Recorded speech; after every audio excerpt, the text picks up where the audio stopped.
하고 오늘 귀학교 시작하도록 하겠습니다. 아버지 하나님 참으로 감사합니다. 오늘도 주님께서 변함없이 부활하신 주님의 날에 저희들을 예배당으로 올 수 있도록 은총을 베풀어 주시고 또 함께 말씀을 나눌 수 있도록 역사해 주셔서 감사를 드립니다. 이 시간 고린도후서 2장 말씀을 통해서 저희 주님 안에 있는 사랑을 볼 수 있도록 역사해 주시기를 간절히 기도합니다. 주님께 참 부탁드리고 예수 그리스도의 이름으로 기도했습니다. 안녕하세요. 지난 시간에 고린도후서 개관과 1장을 공부한 것으로 제가 알고 있고요. 오늘은 2장 저희들이 진도 나갈 차례죠. 이 고린도후서는 사실 고린도전서 1장과 사뭇 분위기라든지 이 어떤 문맥에서 느껴지는 사도 바울의 심정을 좀 더 인간적이고 개인적인 그런 심정을 느낄 수 있습니다. 고린도전서가 아시는 바와 같이 고린도 교회의 영적인 어떤 어려움 그리고 실패들 또 문제점들 이런 것들이 많았었죠. 그래서 고린도 교회에 대한 사도 바울이 어떻게 보면 교리적인 문제를 지적하고 권면하면서 꾸짖기도 하고 달래면서 그들의 어떤 문제를 주님 앞에 내려놓고 회개할 수 있도록 촉구했던 그런 내용이 이제 전서인 반면 후서는 전반적으로 그 이후에 사도 바울이 자신의 사도권을 이렇게 변호하면서 그의 그 마음에 품고 있던 고린도 교회 성도들에 대한 애정과 그리고 사랑하는 마음을 이제 저희들이 볼 수가 있어요. 그래서 이런 부분들이 좀 저희가 차이점을 좀 알고 봐야 될 것 같고요. 그리고 저희 교재는 이 장 순서대로 안 되어 있기 때문에 문제 좀 잘라서 오늘 이제 2장 위주로 좀 볼 건데요. 저희들이 2장 사실 1절에서 4절은 1장의 마지막 부분과 이렇게 연결이 사실은 돼 있어요. 그래서 제가 이제 올려드린 문제풀이는 1장 15, 16절 그 이하의 부분 23절, 24절에 바울이 고린도 교회를 방문하려는 일정을 변경한 그런 부분에 대해서 어떻게 보면 변명처럼 들리기도 하지만 설명을 아주 자세히 하고 있어요. 그래서 이 부분이 좀 먼저 좀 얘기를 해야 되는데요. 사실 그 1장에서 아마 설명을 하셨을 것 같아요. 그 전에 고린도전서를 보면 16장 5절을 보면 사실은 이제 5절 6절 보면 내가 마게도냐를 지날 터이니 마게도냐 지나는 너에게 가서 너희와 함께 머물며 겨울을 지낼 듯도 하니 너희가 나를 내가 갈 곳으로 주게 하려 함이라. 이런 고린도 교회에 대한 방문 계획이 분명히 있었어요. 근데 그것을 바꿨어요. 그가 왜 바꿨는지 이렇게 2장 1에서 4절에서 설명하고 있는 거예요. 이 부분을 제가 이제 보면서 사도 바울은 참 복음의 일꾼이기도 하지만 교회 일꾼이었다. 이 사실을 좀 보게 되고요. 그래서 사실 이제 우리가 일반적으로 아는 이제 사도 바울이 얼마나 그가 목양적인 어떤 그런 부분들도 갖고 있었는가 이런 것들을 좀 보게 됐어요. 그래서 이 매우 좀 의미 있는 말씀으로 좀 생각이 됩니다.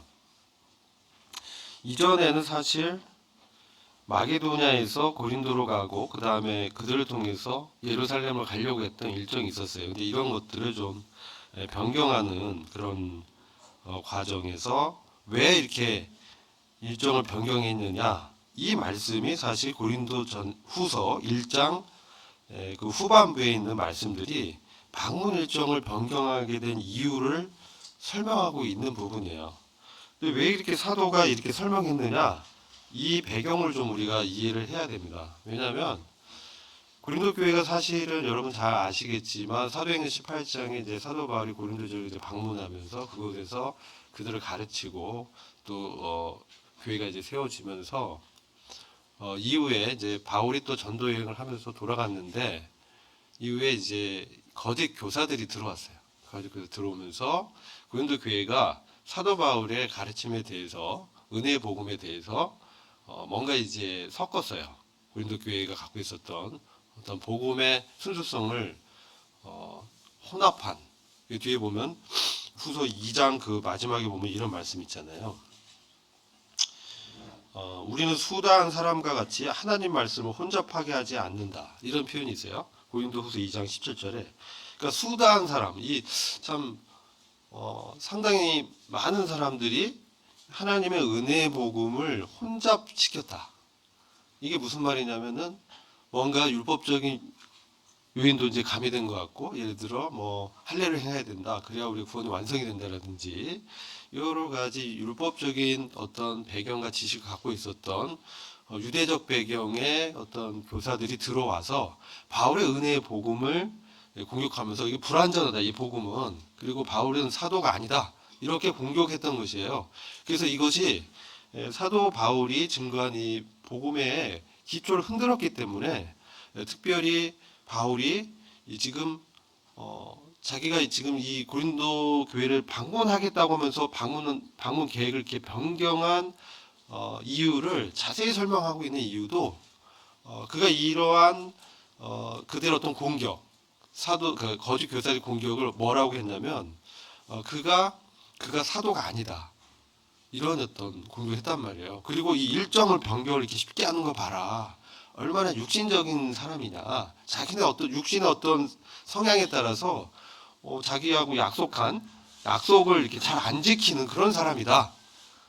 쉽게 이렇게 바꾸는, 믿을 수 없는 사람이다. 그가 증거한 복음도 좀 문제 있다. 이렇게 이제 공격한 거예요. 그러니까 바울 입장에서는 굳이 자기가 복음을 전해서 교회가 이렇게 터가 이렇게 잡히고 사도로서 이렇게 역할을 했는데, 그렇지 구구절절 이렇게 변명할 이유가 있었느냐, 우리가 좀 생각해 보자는 거예요.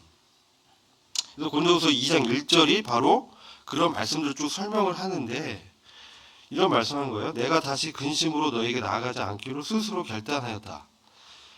다시 근심으로 나아가지 않기로 스스로 결단했다. 자, 지금 사실 사도 바울은 고린도 교회 성도들의 이런 문제를 듣고 상당히 근심했어요. 근심하고 마음에 고통이 있었고, 그가 사실 고린도 교회 성도들보다 더 걱정을 했던 것 같아요.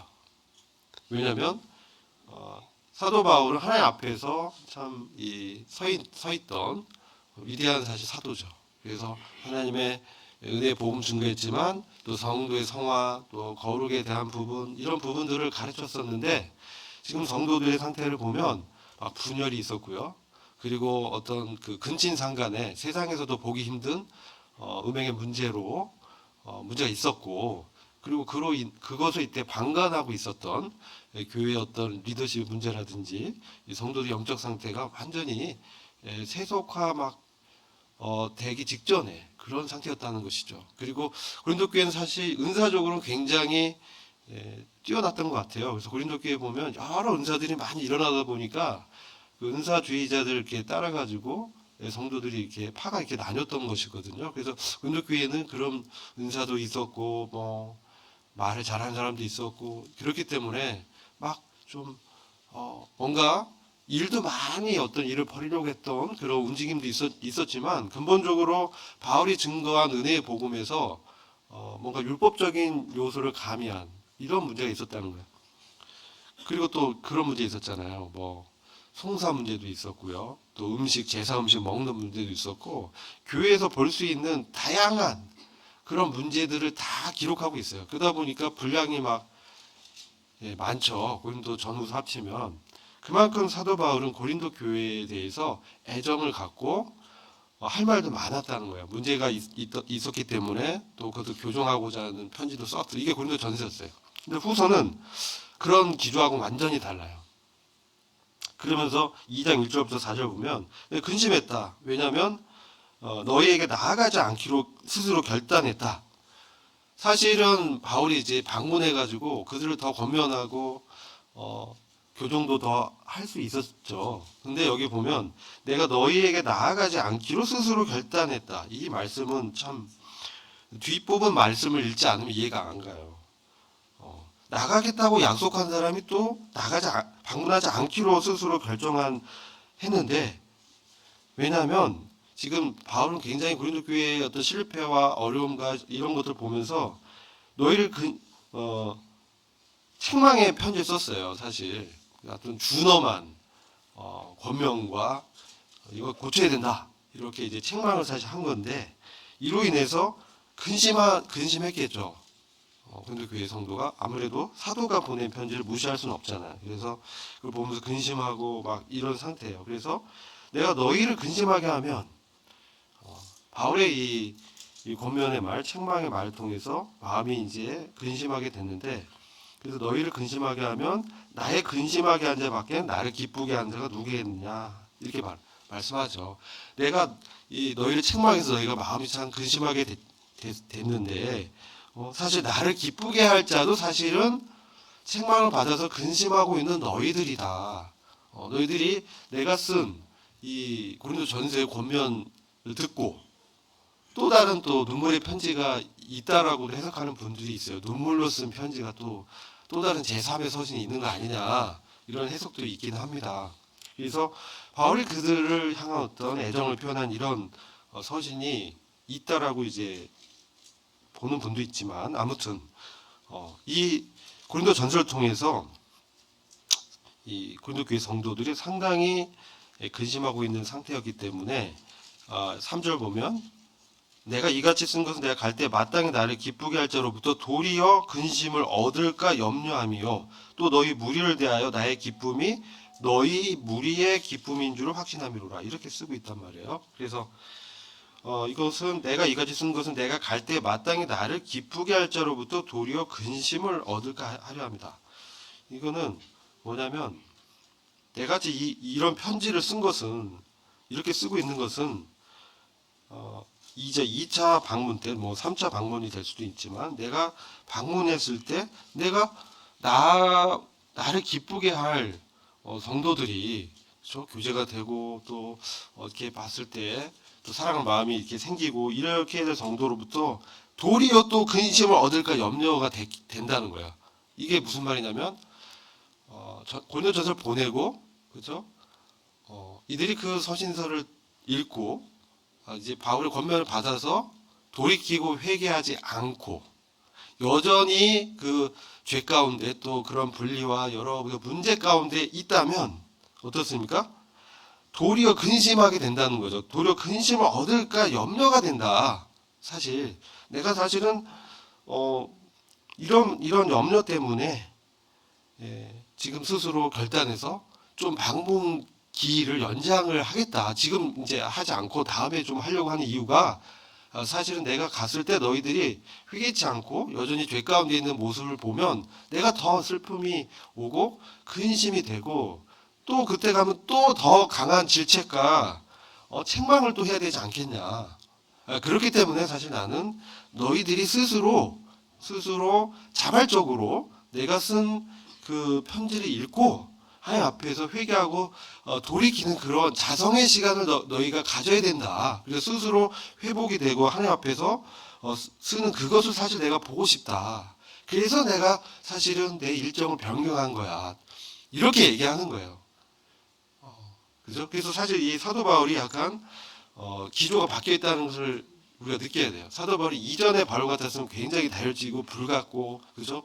아주 막그 굉장히 어그레시브하고 뭐 전투적이고 도전적이고 굉장히 그 하나님의 복음의 말씀을 전하는 데 있어서는 굽힘이 없었던 타협이 없었던 그런 바울이었거든요. 근데 지금 고린도 교회를 향한 그의 마음은 이와 같이 주님의 마음을 갖고 있었다는 거예요. 주님이 우리 제자들을 대하면서 어떤 마음을 가졌는지 우리가 생각해 봐야죠. 제자들이 사실은 주님 다 배반하고 떠나갈 것을 주님 아셨어요. 수제자 베드로조차도 주님을 3번이나 부인하고 참 거절할 것을 주님 미리 아셨어. 그럼에도 불구하고 주님께서 그들 위해서 기도하시잖아요.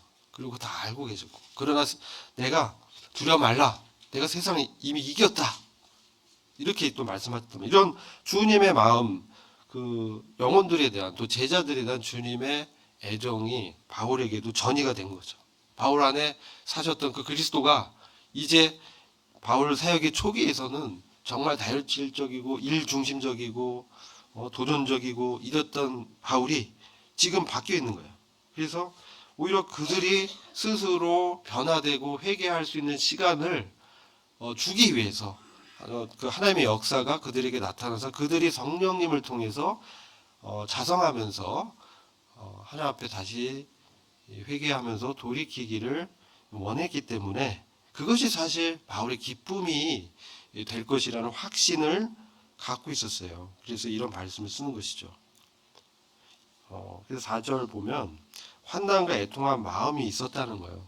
이것은 사실 그의 그 심정을 막 억누르고 막 번민하게 하고 괴롭게 하는 이런 마음이 사실 뭐냐면 고린도 교회의 연약함을 봤을 때 그들이 어떤 넘어짐을 봤을 때 하나님 앞에서 이런 마음을 바울이 갖게 됐다는 거예요. 이게 놀라운 것이죠. 우리는요, 저 이런 것 같아요. 때로는 어떤 그 범죄한 성도들, 넘어진 성도를 보면 왜 저렇게 했어? 판단하고 비판한다는 거예요. 그렇죠? 나와 비교하고 난 안 그러니까 난 뭔가 잘해. 이런 생각을 가질 수 있어요.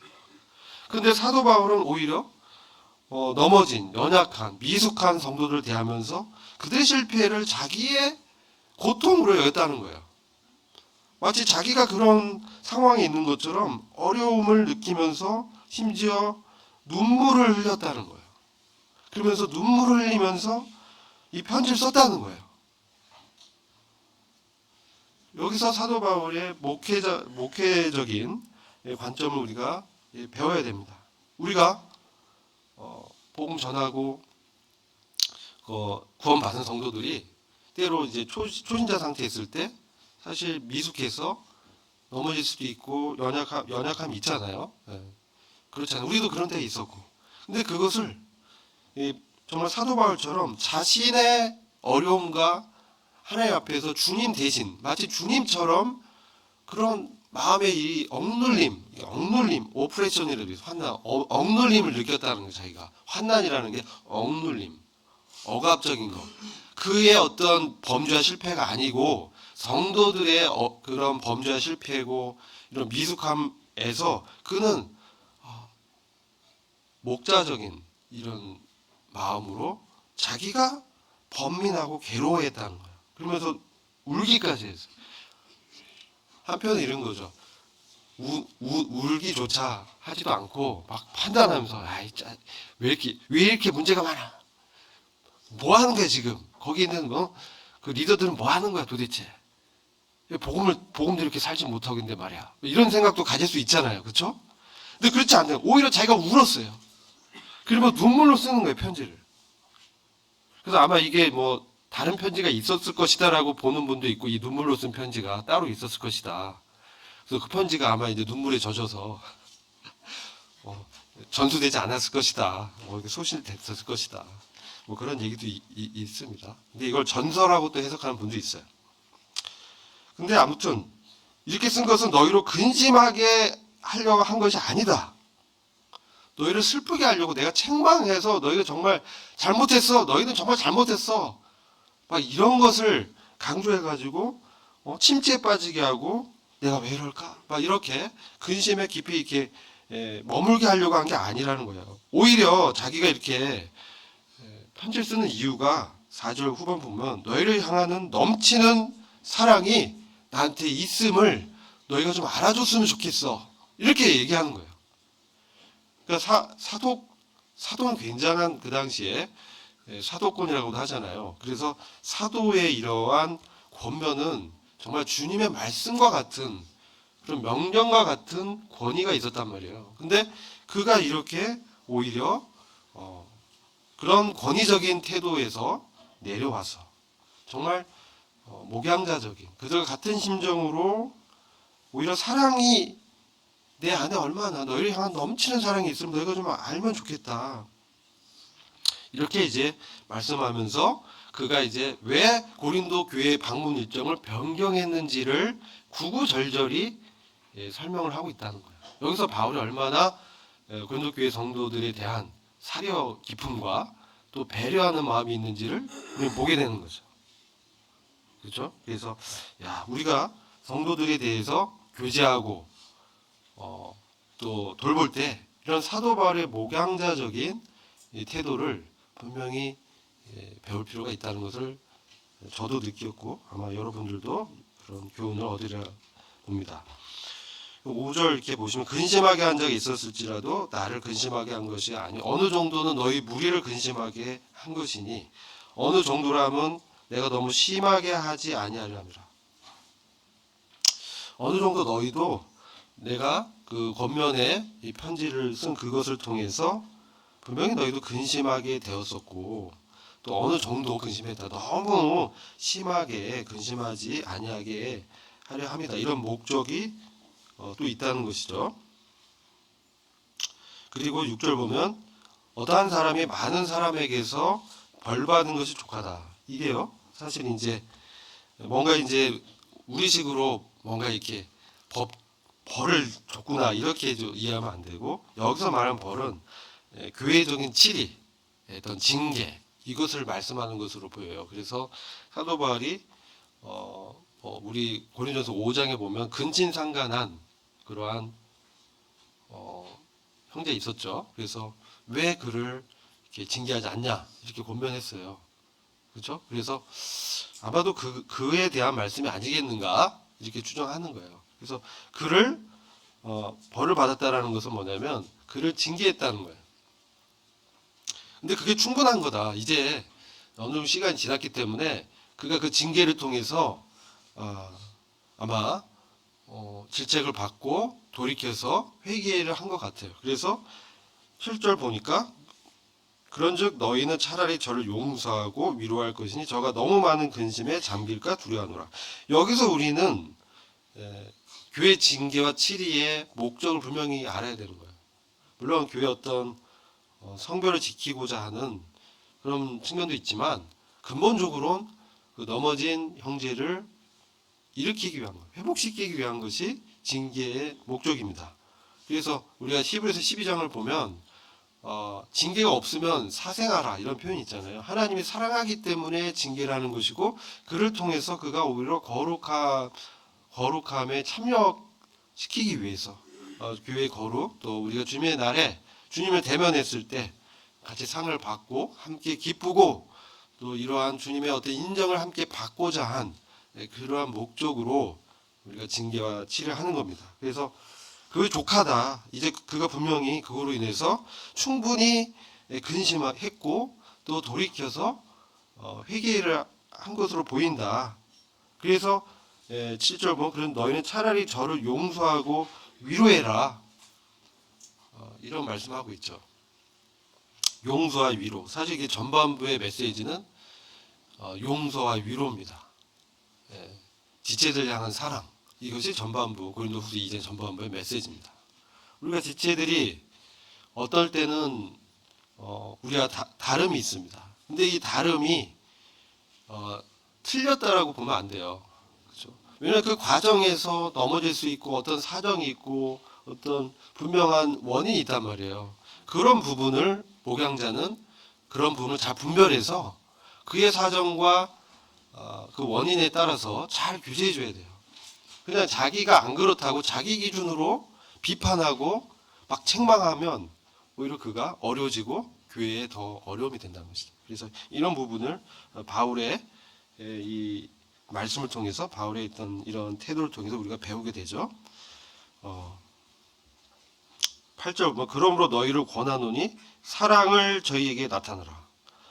여기 이제 저희가 사실 원문에는 단수로 돼 있답니다. 그래서 한번 언어를 잘 아시는 분은 한번 확인해 주시면 좋을 것 같아요. 그래서 하여튼 그 너희를 권하노니 사랑을 저희에게 나타내라. 그래서 이 저희가 누군가에 대한 해석이 아까도 이제 고린도전서 5장에 근친상간한 어떤 형제였을 것이다 이렇게 보는 해석이 있고 또 다른 해석은 아마도 바울을 적대시하고 교회를 좀 어렵게 했던 그러한 형제들이 다수가 있었던 것 같다. 그 중에 어떤 대표자적인 사람에 대한 징계가 있었고 그의 어떤 회복을 교회적으로 지금 이루어진 그런 사실을 말씀하고 있는 것으로도 보는 분들이 있습니다. 이제 해석이 이렇게 있어요. 근데 저희 모임에 이제 형제들이 쓴 것을 보면 이제 고린도전서 5장에 나온 그 근친상간한 형제를 좀 지칭한 게 아니겠는가. 그래서 이 저희가 아마 단수적인 표현이다. 복수가 아니다. 이렇게 해석을 합니다. 어쨌든 그 성도에 대한 사랑이 징계와 권면의 기본적인 동기가 돼야 된다. 이것이 주님의 마음임을 저희가 배워야 된다. 이렇게 볼 수가 있고요. 네, 그래서 9절 보면 너희가 범사에 순종하는지 그 증거를 알고자 하며 내가 이것을 너희에게 써노라.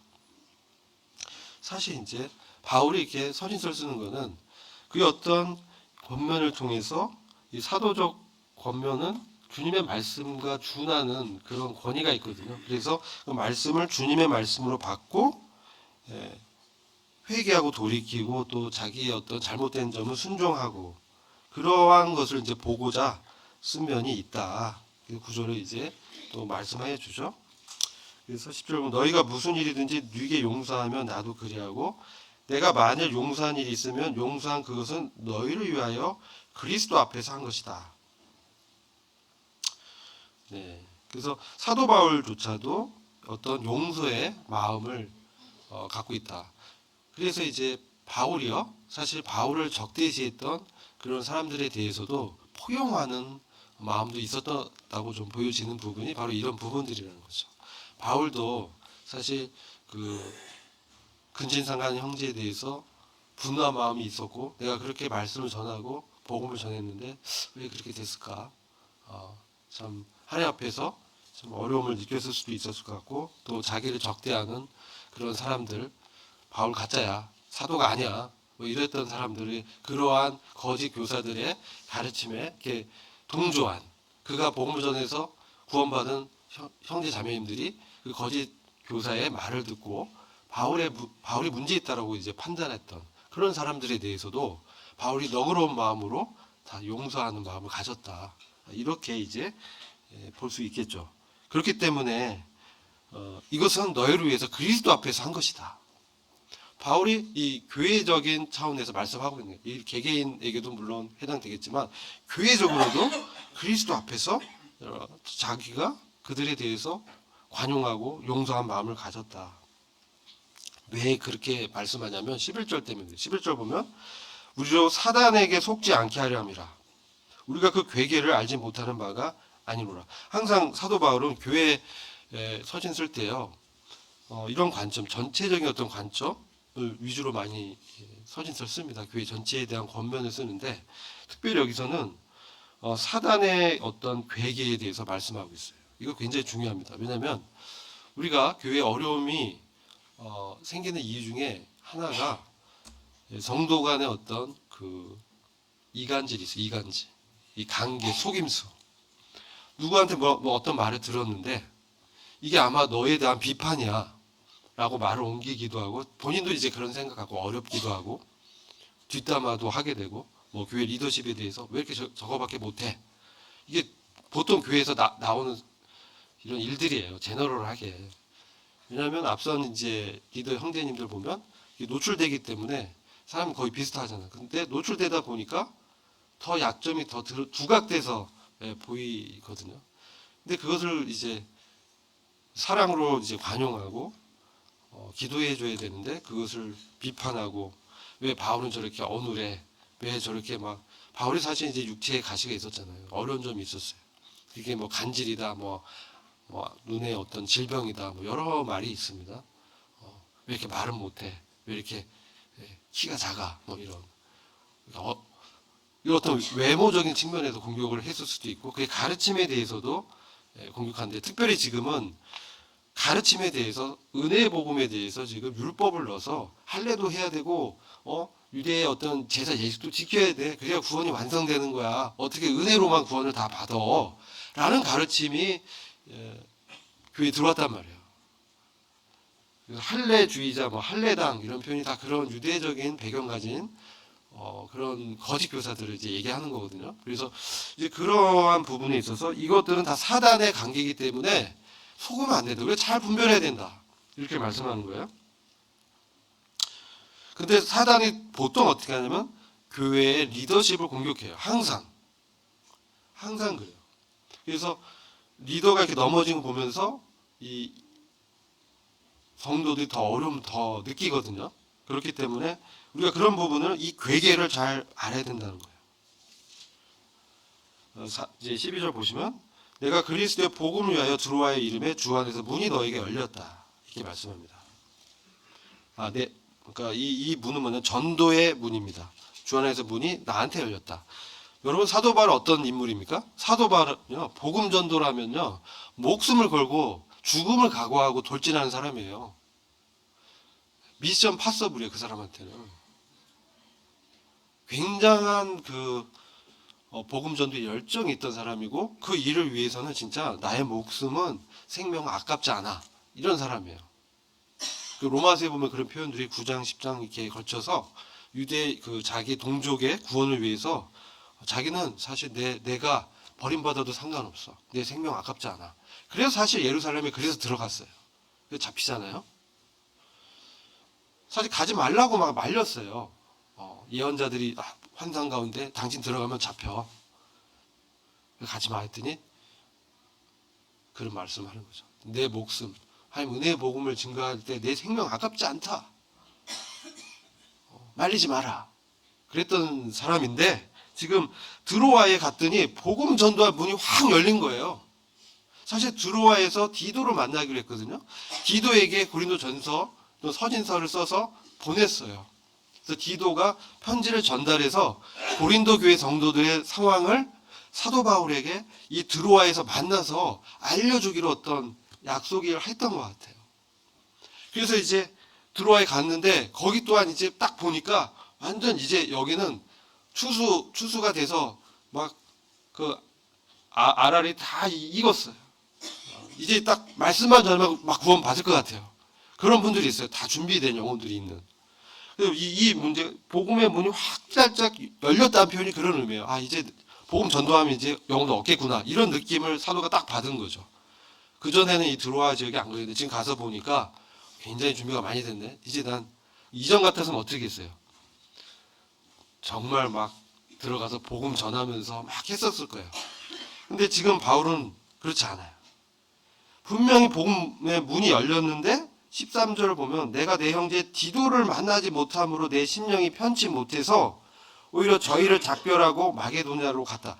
그래서 아마 마게도냐 지역에서 아마 경유지 같아요. 그래서 거기 가서 디도를 이제 만나기 위해서 드로아에 머물지 않고 그 급한 마음에 마게도냐로 간 거예요. 여기서 우리는 매우 놀라운 사도 바울의 이 목양적 어떤 심정을 발견하게 돼요. 그가 사실은요 어떤 인물이었냐면 여러분 사도행전 보면 마가 요한을 데리고 2차 전도 여행을 가는 그 과정에서 자신을 권면했던 정말 권위자였던 바나바와 전투적으로 싸웠어요. 왜 그랬냐면 사도 바울은 그 복음 전도의 열정 때문에 일 중심적인 사람이었어. 미션이 더 앞섰던 사람이에요. 그에게 있어서 미션은 뭐 여기 적합하지 않은 사람은 데려가면 안 돼요. 일이 더 중요한 거예요. 근데 바나바는 어떤 사람이었냐면 마가 요한이 전도 여행 중에 너무 길이 험해서 다시 포기하고 돌아갔는데 이제 좀 시간이 지났으니 이 마가 요한을 한번 이제 좀 많이 낮았어. 그러니까 데려가도 돼라고 사도 바울에게 얘기한 거예요. 근데 사실 어떤 그동안의 그런 걸 보더라도 사도 바울은 바나바의 권면을 사실 들었어야 되는 거예요. 왜냐하면 바나바는요 바울을 누구도 믿어주지 않았어요. 사울이 바울로 이게 회개해서 변했잖아요. 회심했단 말이에요. 근데 이렇게 사울의 회심을 믿어주지 않았어요. 저 사람 저 가짜야. 위장해서 들어와가지고 우리를 오히려 더 잡아서 죽이려고 하는 거야. 절대 믿으면 안 돼. 그런데 그때 바나바가 가서 바울을 데려온 거야. 그것은 사실 자기 목숨을 걸고 간 거였어요. 그래서 그를 사도들 앞에 청구하고 믿을만하고 그의 회심이 분명합니다라고 청구했던 그런 사람이에요. 그래서 바나바하고 이렇게 다투면 안 되는 거예요, 사실. 근데 바울 입장에서는 마가 요한이 믿음지가 않았어. 너무 연약하고 데려가면 너무 짐만 될 것 같아. 그리고 그 과거에 그 실수한 거 봐봐. 바나바 형제님, 이 사람은 저가하지 않습니다. 이래서 엄청 이렇게 둘 간의 논쟁이 얼마나 격렬했는지 말씀에서도 매우 심하게 다퉜다 이렇게 돼 있어요. 젊은 그 사도 바울이 그 아무튼 연장자였을 거예요. 바나바가 훨씬 연장자였던 바나바하고 심하게 논쟁할 정도로 그는 일을 우선했던 사람이에요. 그 말씀 드리려고 거예요. 사도 바울은 일이 먼저였고 일 중심이었고 미션을 더 앞세웠던 그런 사람이었다는 거예요. 근데 지금 복음의 문이 드로아에서 활짝 열어서 이제 그의 이전의 성정으로는 들어가서 막 복음 전했어야 돼요. 뭐 고린도 교회 그래 뭐 잘 되겠지. 그래 잘 될 거야. 나는 이제 주님이 열려준 이 복음의 털을 나는 지금 이 교회를 꼭 살려야 돼. 이전 같았으면 사도 바울이 그랬을 거예요. 근데 지금 고린도후서 2장을 쓰는 이 상태에서 지금 시간이 좀 지난 거예요. 그렇지 않다는 거죠. 바울이 깨달았어요. 이게 아니구나. 주님이 그런 교훈을 주신 것이죠. 그리고 오히려 성도들의 어떤 어려움, 성도들의 실패, 그것을 비난하고 비판하기보다 그것을 자신의 그 번민과 고민과 어려움과 애통하는 마음을 가졌다는 거예요. 그거는 동질적인 마음을 가졌다는 거예요. 그리스도 안에서 한 형제다. 나의 진짜 한 형제야. 내 동생이야. 이렇게 생각했다는 거예요. 정말로. 그렇기 때문에 그가 그들이 정말 어떻게 됐는지가 너무 궁금하고 그 마음 때문에 자기가 심령이 눌렸기 때문에 이런 경험이 진짜 우리한테 있기를 원합니다. 이 형제 자매의 고통을 보고 심령이 눌렸다는 거예요. 이거 봐봐, 전도하고 뭐 이건 도저히 못하겠어 나. 이거 주님 뜻이 아닌 것 같아. 물론 주님의 뜻인데 그가 지금 그런 심령으로는 복음 전도를 못한다는 거예요. 그래서 오히려 디도를 만나기 위해서 드로아에서 복음 전도의 기회를 포기합니다. 포기하고 마게도냐에 가서 디도로부터 소식을 들어요. 얼마나 하나님은 은혜로운가 이것을 거기서 경험하게 돼요. 하나님의 은혜에 대해서 그가 더 강렬하게 느끼게 됩니다. 하나님께서 내가 그러한 권면과 질책과 준엄한 편지를 눈물로 썼는데 그들이 그 편지를 읽고 회개했구나, 돌이켰구나, 그 소식을 디도로부터 들었어요. 그러니까 바울이 너무나 거기서 기뻤던 거예요. 기쁨이 넘치면서 참 너희들은 나의 자랑스러운 형제들이야. 그런 마음이 다시 이렇게 생기게 된 것이죠. 그래서 그런 말씀을 이제 하면서 14절에 이렇게 하는 거예요. 물론 여기 이제 사실 더 깊이 들어가면 13절에 저희를 작별하고 마게도냐로 갔다. 그 마게도냐 그러니까 드로아에는 저희가 있어서 저희는 누구냐면 제자들이 가서 이제 많이 준비해 놓은 거예요. 그래서 사도가 이제 오면 복음을 확 전해서 이제 열매를 이제 구원을 얻을 수 있도록 이 준비가 다 된 상태였는데 저희를 작별하고 이 말은 뭐냐면 드로아의 전도는 제자들에게 맡겼다는 거예요. 너희들한테 맡긴다. 나는 지금 고린도 교회 상황이 더 나한테 중요한 거야. 그래서 바울이 전략적인 그런 것들을 볼 수 있어요. 빌립보서 보면 알게 돼요. 복음이 꼭 자기를 통해서 전도돼야만 된다는 생각은 바울은 나중에 더 이제 빌립보서 보게 되면 그가 내려놓고 감옥에서 그가 하나님 더 깊이 깨닫고 그리스도가 누구를 통해서 전파되든 그는 기뻐했어. 심지어 바울을 적대했던 바울의 어떤 경쟁자들이라고 이제 자신들을 생각하면서 바울을 갇혔고 설치더니 잘 갇혔네. 이제 우리가 드디어 활약해야지라고 전도했던 사람들이 있었어요. 근데 그런 사람들이 전도했는데 그거조차도 기뻤어요. 왜? 주님이 전파되기 때문에. 그런 바울이 지금 점점 주님을 닮아가는 모습을 우리가 보게 되는 거예요. 여기서 이제 그런 측면에서 보면 되고, 그래서 14절을 보면 항상 우리를 그리스도 안에서 이기게 하시고 우리를 말미암아 각처에서 그리스도 안의 냄새를 나타내신 하나님께 감사하노라. 우리는 구원 얻는 자들에게나 망하는 자들에게나 하나님 앞에서 그리스도의 향기니 이 사람에게는 사망으로 쫓아 사망에 이른 냄새요, 저 사람에게는 생명으로 쫓아 생명에 이른 냄새라. 누가 이것을 감당하려? 이것은 배경이요. 이게 두 번째 주제인데 앞단에 이제 성도 간의 교제와 사랑, 또 권면 어떻게 하는 것인지 이런 목회적인 이제 마음이 있었고요. 이제 마지막 요 말씀은 뭐냐면 그리스도의 향기, 이 부분이 좀 우리한테 메시지를 던지고 있어요, 사실은. 근데 여기 보면 그리스도 안에서 이기게 한다. 항상 우리를 그리스도 안에서 이기게 한다. 이 표현이 참 해석을 잘 해야 됩니다. 이 표현이 뭐냐면요. 로마가 정복종에서 승리하면 다시 이제 돌아오잖아요. 돌아오면서 개선문을 이렇게 행진해요. 개선문 앞에서 로마의 개선문에서 행진하면서 개선 행렬이 있어요. 이제 승전보를 갖고 이제 왕이 제일 앞서고 이제 그 부하 장수, 그 다음에 군사들, 그 다음에 포로들 이렇게 전리품들을 다 해서 개선 행렬이 있습니다. 그 승리의 개선 행렬에 그죠? 거기에 동참하는 게 이게 이기다라는 표현이에요.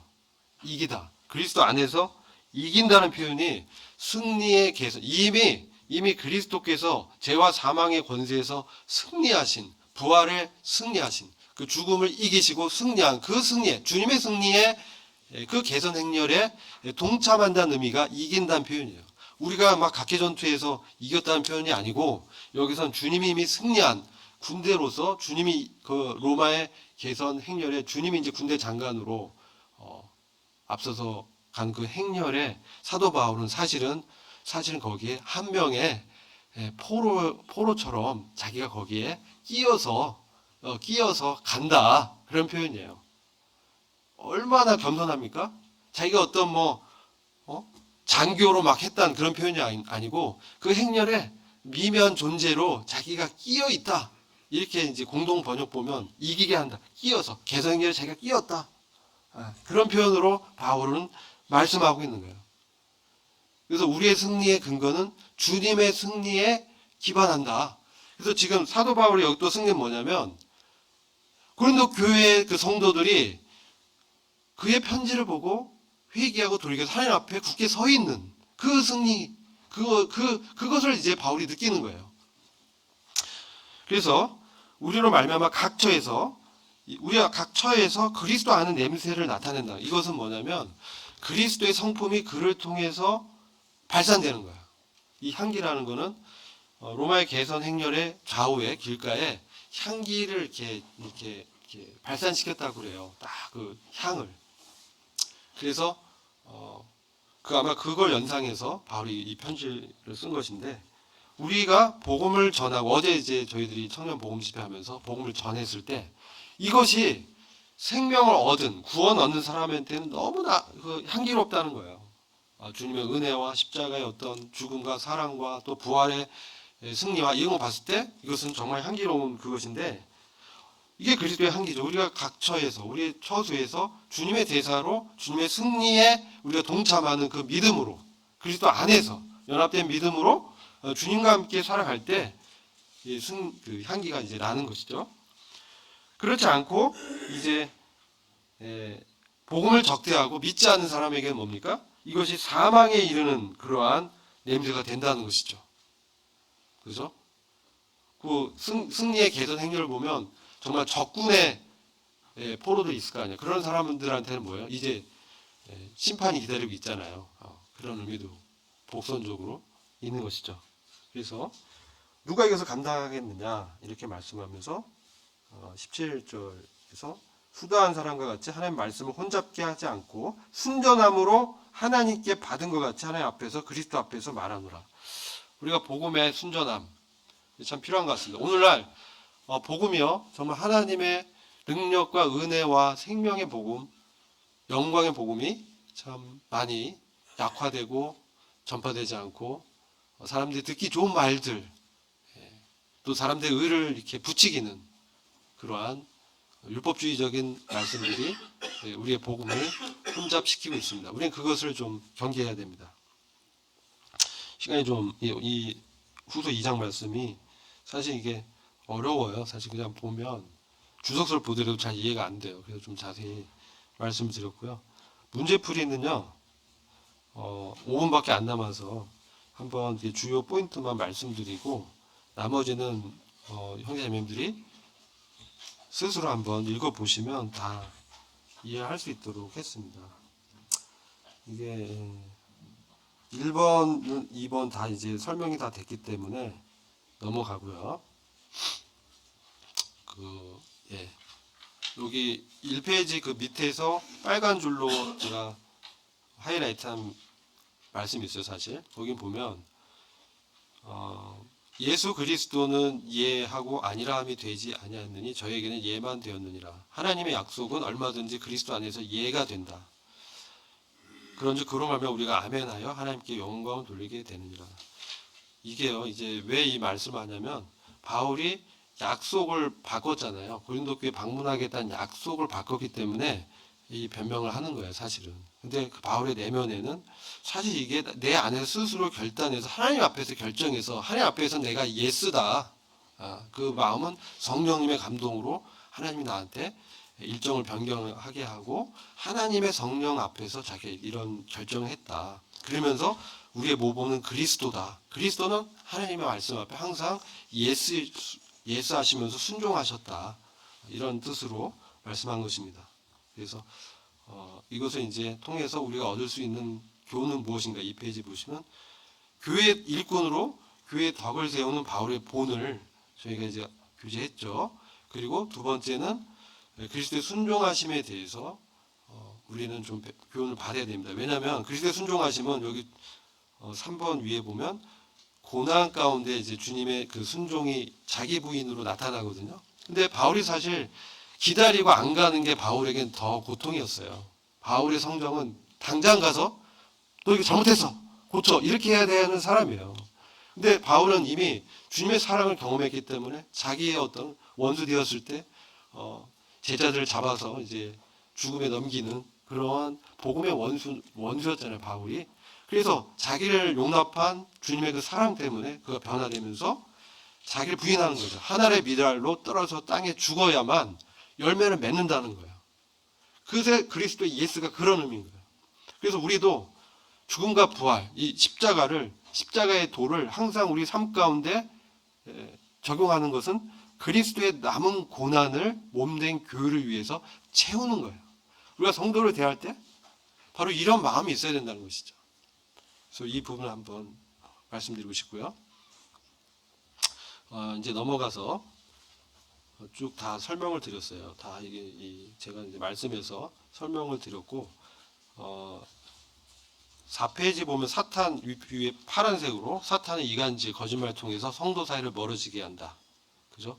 그래서 우리는 그때 그 이면에 있는 영적인 그 세력들을 잘 분별해야 됩니다. 항상 비난과 비판 뒤에는 사단의 영이 속임이 이제 있어요. 그래서 여러분 잘 분별해야 돼. 우리가 우리의 노와 격분과 어떤 분노하는 마음으로 말을 하면 안 돼요. 항상 우리 스스로 주님 앞에서 한 번 더 생각하고 기도하면서 주님의 심정으로 순화시켜서 말을 해야 돼요. 안 그러면 사단이 이렇게 감정을 이용해서 상대방에게 어려움을 딱 주거든요. 듣거나 우리가 말하거나 할 때 이 부분 되게 조심해야 돼요. 그리고 쭉 그래서 여기 여러분들이 이제 4페이지 이제 제가 징계에 대한 부분을 좀 설명하면서 우리가 이제 참된 복 있는 사람 뭐냐면 우리가 징계가 없을 수 없어요. 우리가 넘어지는 사람들이 연약함이 있어요. 그때 복 있는 사람은요. 거기 오래 이제 머물지 않고 주님의 사랑으로 다시 회복돼서 주님의 말씀 앞에 돌이켜서 회복이 되는 거예요. 스스로 하기 어려울 때 기도를 부탁하면 돼요. 그리고 우리가 이게 참된 복 있는 사람이에요. 그런 차원에서 말씀을 좀 했고요. 5번은 이제 드로아에서 복음의 문이 열렸는데 당시 바울의 마음은 어떤가? 충분히 설명을 드렸고요. 6번 디도가 바울에게 어떤 사람인가? 디도는 바울의 동역자고 같은 믿음을 따른 참 아들이다. 이렇게 디도서 1장 4절에 표현하고 있습니다. 그래서 참 이 바울의 동역자 중에 기록되어 있죠. 우리가 같은 마음, 같은 믿음, 우리 성도를 대하는 같은 마음, 같은 사랑, 그리스도 안에 있었던 그 사랑, 그 사랑에 우리가 동화되어야 돼요. 그럼 우리가 먼저 깊이 주님 앞에서 그분의 사랑을 또 경험하고 또 우리의 실패와 좌절을 또 경험하게 되고, 그죠? 넘어지면서 다시 더 성장하고, 이런 과정이 저희들한테 있습니다. 이게 이제 바울의 감사 7번은 진정 감사는 각처에서 그리스도 안의 냄새를 나타내는 이런 성도의 승리의 근거와 자리는 그리스도 안에 있는 것이다. 이런 부분을 한번 저희들이 깊이 생각해 봐야 될 것 같습니다. 마지막에 이제 그리스도의 향기란 무엇인가? 우리 향기 좋아하죠. 향수 이렇게 뿌리고 막, 그죠? 저도 이제 사무실 나갈 때 가끔 이제 향수를 뿌려요. 미팅할 때. 왜냐면 이제 몸에서 안 뿌리면 땀 냄새가 나는 것 같아. 근데 우리의 진정한 향기는 그리스도입니다. 그죠? 그리스도의 성품이 우리에게서 나타날 때 세상 사람들이 어떻습니까? 주님을 이렇게 경험하게 되는 것이죠. 이게 하늘의 시민권자의 삶입니다. 우리의 삶입니다. 우리 생활이 이 땅에 있지만 막막하고 팍팍하지고 정말 뭐 희망이 없어 보일 때에도 우리의 진정한 위치는 주님과 함께 하늘에 있고요. 또한 주님의 사랑, 하나님의 사랑이 그리스도 안에서 우리 안에 있는 것입니다. 하나님의 사랑의 자리가. 이게 중요합니다. 하늘에도 있지만 이 땅에서도 하나님의 사랑이 우리 안에 있다는 것입니다.